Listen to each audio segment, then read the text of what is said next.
वालेकुम नाज़रीन, मेरा नाम है ज़हूरुल्लाह। आज मैं आपको एक अहम तरीका बता रहा हूँ। आपके रोटे खड़े हो जाएं, बच्चों को अगवा कैसे कर रहे हैं। सिपारे को चूमना नहीं है, उसमें जहर लगा के रखा जा रहा है और जब बच्चा चूमेगा तो वो वहीं बेहोश हो जाएगा और सिपारे को उठा के साइड में रखना है। और ये बच्चों को ज़रूर वीडियो दिखाइएगा, ये आगे से आगे शेयर करें।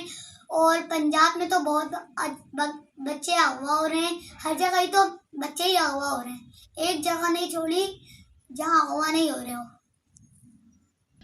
अब मैं आपको बताऊंगा ये बच्चों को अगवा करके करते क्या है। ये बच्चों को भेज देते हैं और ये कुछ ऐसे होते हैं, बच्चों को काट के उनकी चीज़ें निकाल के वो भी बेच देते हैं और कुछ डॉक्टर भी मिले हैं। आपको हमारी वीडियो कैसी लगी, अल्लाह हाफिज़, आगे से आगे शेयर करें। हमारे चैनल को लाइक कीजिए और बिल्कुल मत भूलिएगा बेल आइकन पे बटन दबाना। नाज़रीन, अगली वीडियो तक इंतजार करिएगा। अल्लाह।